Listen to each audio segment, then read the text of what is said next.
अस्सलामुअलैकुम नाज़रीन। खालिद बिन वलीद रदी अल्लाह ताला अन्हो के ज़माने में एक ऐसा वाक़या पेश आया था कि आपने एक किले का मुआशरा किया। किला ईसाइयों का था और फ़तह नहीं हो रहा था।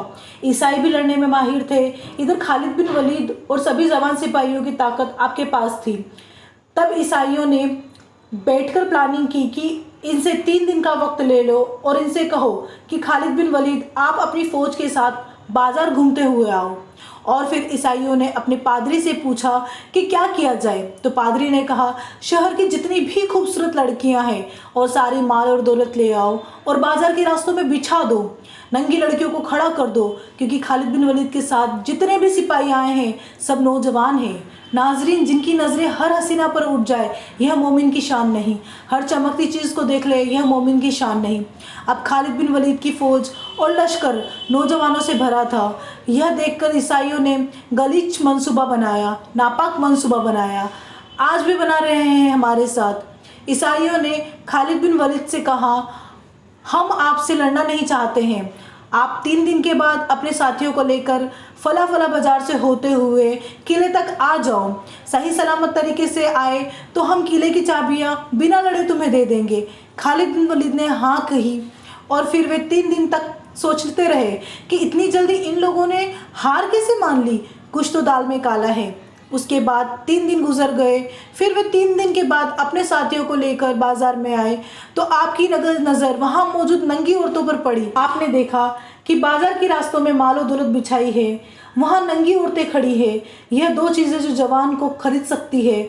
एक तरफ शबाब है, एक तरफ दौलत है। जवान इन 2 चीज़ों के पीछे ही तो अपना तकवा, अपना ईमान ख़त्म कर देता है। पर वो खालिद बिन वलीद के जवान थे। वे रुक गए, जहाँ थे वहीं कदम रुक गए। माशाअल्लाह। हज़रत खालिद बिन वलीद ने पलट कर कहा, ए जवानों, आज तुम्हारे इम्तिहान का दिन है। जो कभी अपने जिहाद के मैदान में नहीं कहा कि तुम्हारा इम्तिहान है, पर आज कहा, क्योंकि लड़ाई में तो वे सब माहिर थे। किसी तलवार से खौफ खाने वाले नहीं थे। पर यह हुस्न और जमाल की तलवारें अगर काट डाले तो बहुत बुरा हो सकता है। खालिद बिन वलीद ने कहा, अगर आज तुम्हारा किसी का भी कदम डगमगाया तो क़यामत तक आने वाली उम्मत तुम पर नालत भेजेगी, और अगर संभल कर चले तो ता क़यामत तक आने वाली उम्मत तुम पर रहमतों के फूल बरसाएगी। तब पूछा गया, उन जवानों ने पूछा कि आप बताएं हमें क्या करना चाहिए।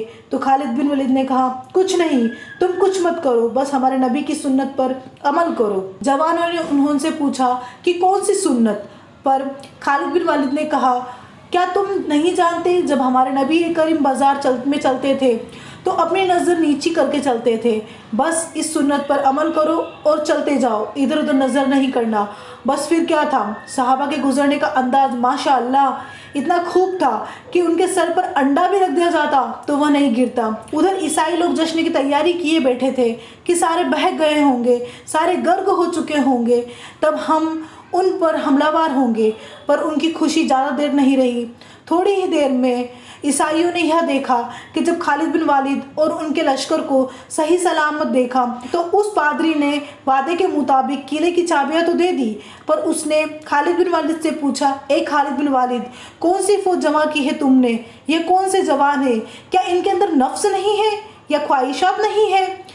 हजरत खालिद बिन वलीद ने मुस्कुरा करके एक तारीखी जवाब दिया और कहा, ए नादान, उन लोगों ने उन आँखों को खरीदने की कोशिश की है जिन आँखों में जमाल मुस्तफ़ा बसा हुआ है। पहले से हुस्न मुस्तफ़ा जिनकी आँखों में हो, दुनिया को हुस्न उन्हें दिखाई नहीं देता। सुभान अल्लाह।